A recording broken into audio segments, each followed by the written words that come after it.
Now, over in the glorious Gospel of St. Mark, the 9th chapter, we're reading the 42nd and 43rd verses. And Jesus said unto him, Receive thy sight, thy faith has saved thee. And immediately he received his sight and followed him, glorifying God and all the people. When they saw it, gave praise to God. Well, boys and girls, it must have been a bad day. No one had give him anything. He was sitting out along the side of the road, and the warm sun had rose up. So he was a kind of sitting, dreaming like as it was about things that had passed. And he picks up his ragged garment, wraps it around him, and goes over to the side of the wall and sits down. And the warm sunshine, he turned himself around towards the sun and he began to say, Now let's see. As I was thinking, surely there must be something to it. This has been a very terrible day for me. No one has given me anything, and the crowds has been gathered into the city, and the people don't give very liberally here at the gate anymore, and I can't attract any attention because I have nothing, no more than any other beggar to attract them by. Not long ago, I had some little doves, and they would do little tricks, and I offered them to the Lord for a sacrifice a few months ago because my little girl was sick. And I told the Lord, if He would just let my little girl live, that I would sacrifice these two little doves. He let her live, and so I sacrificed the doves. My odds are so against me. Someone has to lead me home now. I don't have no lambs to take me home. I used to have a lamb, and it would take me home and know the way back from the gate up to my little cabin or a little shack along the side of the hill that overlooks Jordan. My wife got sick, so I offered God this lamb. If He would heal her, and He did.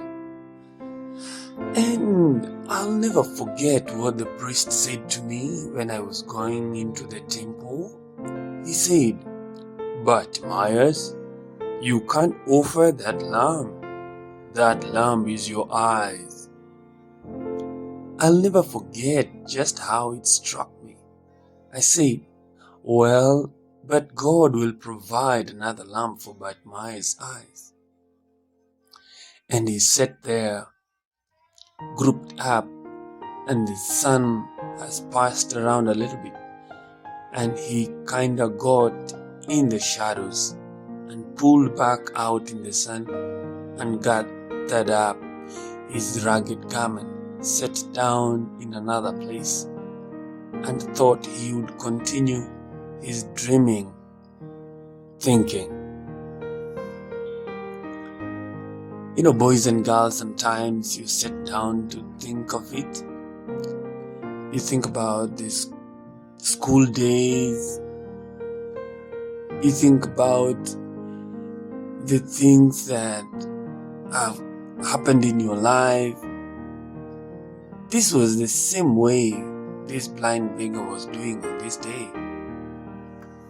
This blind beggar was doing something of that sort, and he was thinking about, now his mind slips back to a little boy, a little Jewish boy, and how that his mother would get up He could see then, he could look around, he could see the blue skies, thinking, oh, wasn't that wonderful? I could look at the skies, and Mama used to kiss me and pat me on the head and saying, why, your eyes are as blue as the skies. They look like the stars up there. Oh, if I could only see that sky again. If I could only see that mother again. If I could only see the great swelling Jordan again. If I could look upon. But my eyes are blind. I can't see now. And here I am, aged man, been blind now for all these years. I remember when I fell and I hurt myself and put my eyes out. Now here I sit. And I remember when mother used to tell me about long years ago, how that someday there would be a great Messiah come on earth. And when he'll come, he'd be God's great Messiah. And how he would restore the sight to the blind. How the lame would leap like a hart. She told me the prophet Isaiah had said those things. God's anointed prophet. It cannot fail, but that seems to be so far in the future, way past my day. And then I remember her telling me of how that God, Jehovah, was with his people down in Egypt.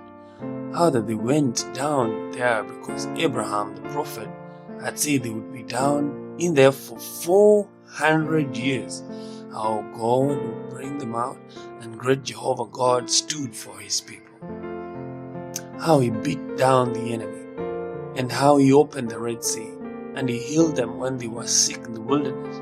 But oh my, what a great mighty Jehovah that was, that my mother read the scrolls, the old family Bible, and told me about it. But alas, they tell me those days are gone. Jehovah doesn't do those things no more. The days of miracles is past. My priest told me that the days of miracles was past, so there, I suppose we don't have those things no more. But how I used to enjoy those stories. Well, boys and girls, I can see him sitting there. The first thing you know, somebody's coming, someone clipping along the side of the highway. The old polished stones over the road. He slips back out there and says, kind sir, I am a blind man. Would you please give me a coin today? Oh, out of my way, beggar. There is so many of you around the country today. A fellow just simply can't walk without some beggar trying to beg him, get from before me, and push him along.